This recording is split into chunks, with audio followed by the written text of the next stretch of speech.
नमस्कार। पश्चिम बंगाल को लेकर चुनावी सर्वे ओपिनियन पोल के आंकड़े सामने आ चुके हैं और पश्चिम बंगाल में अगली सरकार किसकी बनने जा रही है, इसको लेकर नए और ताजा आंकड़े सामने आ चुके हैं। आखिर पश्चिम बंगाल में किसकी सत्ता में वापसी होने जा रही है, इसको लेकर चौंकाने वाले आंकड़े ओपिनियन पोल के सामने आ चुके हैं। तो पश्चिम बंगाल को लेकर बात की जाए तो सत्ता का संग्राम यहाँ पर शुरू हो चुका है और ताजा सर्वे के हिसाब से कई यहाँ पर जिलों में चौंकाने वाले आंकड़े सामने आ रहे हैं। पश्चिम बंगाल की बात की जाए तो कुल यहाँ पर 294 सीटें हैं, 148 सीटों पर पूर्ण बहुमत का आंकड़ा मिलता है।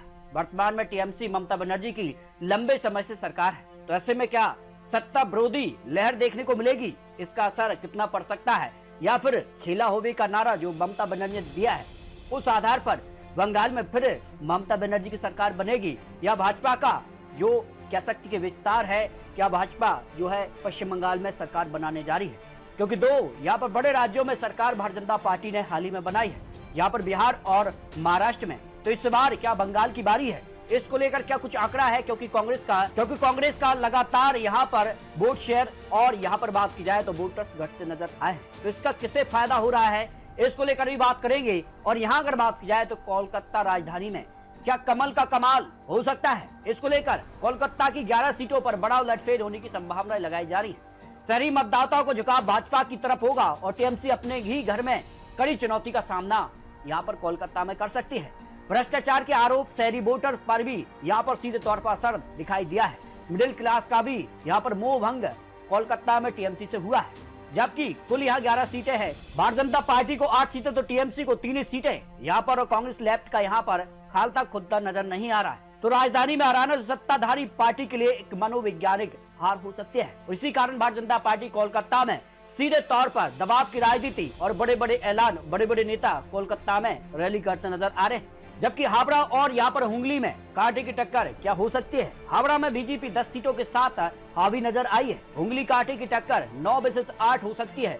सिंदूर नंदीग्राम की राजधानी वाली बोल्ट बदलाव की राजनीति भी देखने को मिल सकती है।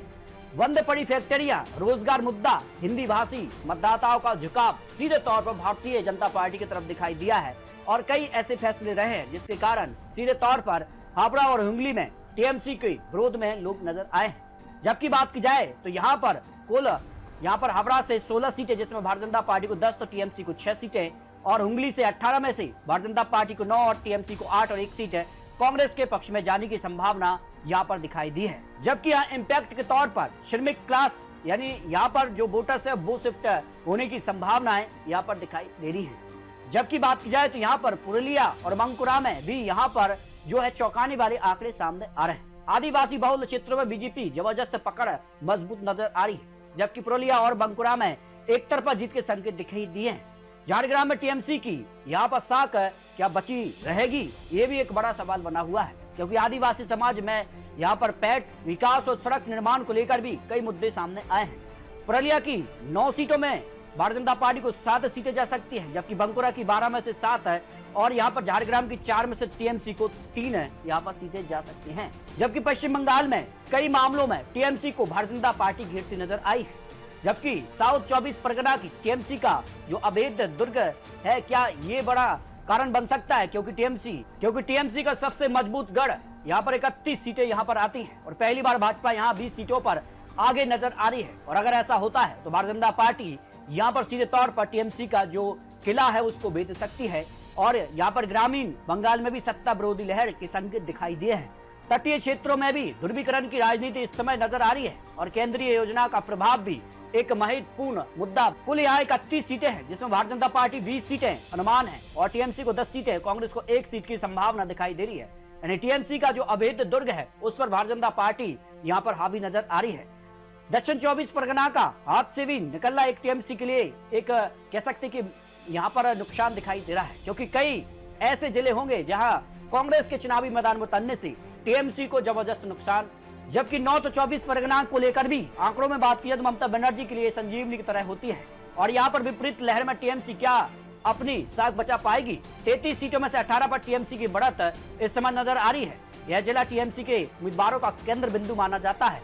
कल्याणकारी योजनाएं, संगठन की यहाँ पर जमीनी पकड़ भी एक महत्वपूर्ण हो जाती है।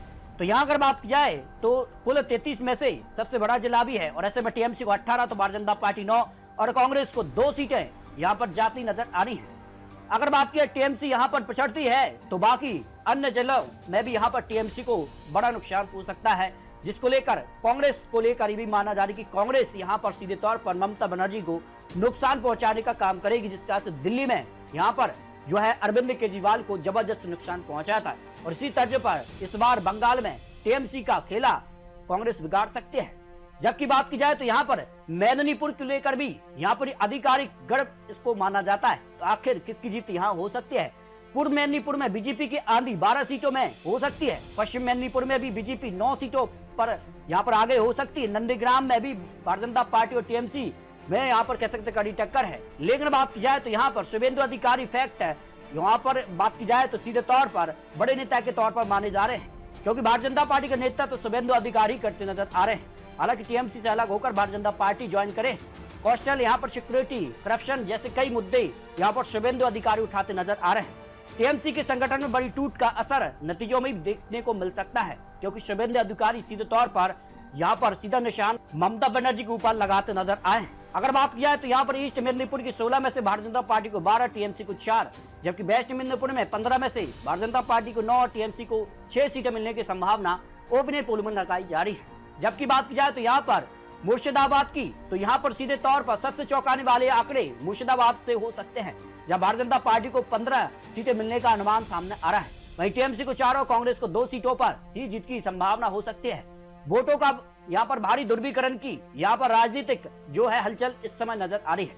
कांग्रेस के वोट बैंक का भी बीजेपी पर सीधे तौर पर शिफ्ट हो रहा है, क्योंकि माना जा रहा है कि कांग्रेस का जो वोट शेयर है वो यहाँ पर भारतीय जनता पार्टी की तरफ शिफ्ट हुआ है, जबकि ममता बनर्जी का अपना वोट बैंक बरकरार है। लेकिन क्या इस बार महिला vote bank Bharatiya Janata party की तरफ झुकाव करेगा और इसका सीधा फायदा भारतीय जनता पार्टी को इस बार बंगाल चुनाव में देखने को मिल सकता है।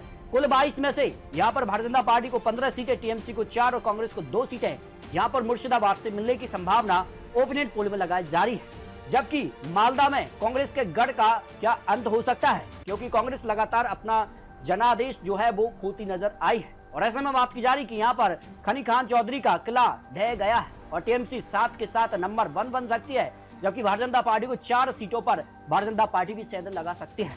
हालांकि त्रिकोणीय संघर्ष का फायदा भारतीय जनता पार्टी या फिर टीएमसी किसको होगा?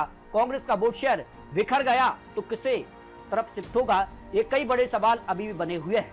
कुल अगर बात किया तो 12 सीटों में से टीएमसी को 7, तो भारतीय जनता पार्टी को 4 और यहाँ पर कांग्रेस को 1 सीट यहाँ पर मिलने की संभावना ओपिनियन पोल में लगाई गई है। जबकि उत्तरी बंगाल में एकमात्र जिला जहां टीएमसी बढ़त हासिल कर सकता है। जबकि बात की जाए तो यहाँ पर नादिया जिले को लेकर भी यहाँ पर भारतीय जनता पार्टी को 10 सीटें पर आगे नजर आ रही है, जबकि बीरभूम में टीएमसी को 11 में से 2 पर सिमट सकती है। खेला होबे वाले जिलों में वापस लौट गया। ऐसे अगर बात की जाए नादिया में सीए कानून होने का भी प्रभाव और बीरभूम कोयला यहाँ पर बालू माफिया मुद्दे को लेकर भारतीय जनता पार्टी हमलावर नजर आई है। तो यहाँ पर बीरभूम में टीएमसी कमजोर होना, संगठन के ध्वस्त होने की भी एक कह सकते कि बड़ी यहाँ पर कह सकते राजनीतिक हलचल तेज हो चुकी है। और ऐसे में क्या खेला होवे या फिर बंगाल में भारतीय जनता पार्टी की वापसी होवे, ये कई बड़े नारे इस समय बंगाल में देखने को मिल रहे हैं। उत्तर बंगाल की अगर बात की जाए तो यहाँ पर तो पहाड़ से लेकर मैदान तक क्या भारतीय जनता पार्टी वापसी के दरवाजे खोजती नजर आ रही है। दार्जिलिंग और दिनाजपुर में भी भारतीय जनता पार्टी का दबदबा इस समय नजर आया है। जलपाईगुड़ी से टीएमसी की मजबूत बढ़त है तो 4 विशेष तीर हो सकती है, जबकि अलीपुरद्वार में टीएमसी की वापसी के संकेत इस समय नजर आए हैं। चाय बागवान, श्रमिक और कई मुद्दों के साथ इस समय जो है जनता और यहाँ पर विपक्षी पार्टी भारतीय जनता पार्टी सीधे तौर पर ममता बनर्जी की पार्टी पर हमलावर रही है। तो ये कई बड़े मुद्दे और कई बड़े जिले जिनको लेकर आकलन और चुनावी विश्लेषण सामने आ रहे हैं। अगर बात की जाए बंगाल को लेकर तो यहाँ पर सीधे तौर पर जो है कितना कुछ घटाव और किसको कितना बढ़त इस समय नजर आ रही है, इस पर ओपिनियन पोल के आंकड़े भी सामने आ चुके हैं।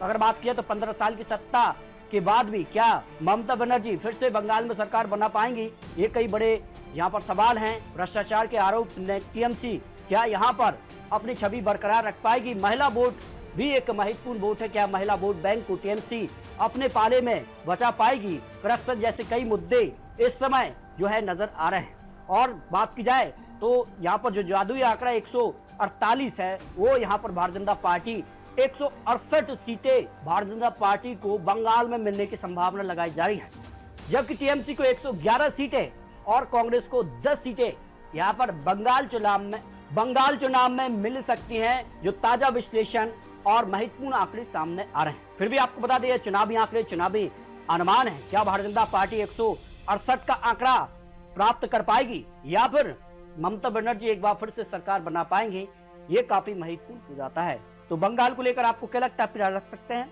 बहुत जल्द आपको और महत्वपूर्ण और लेटेस्ट आंकड़े दिखाने जा रहे हैं। तो मिलते हैं नए आंकड़ों के साथ, तब तक के लिए जय हिंद, जय भारत।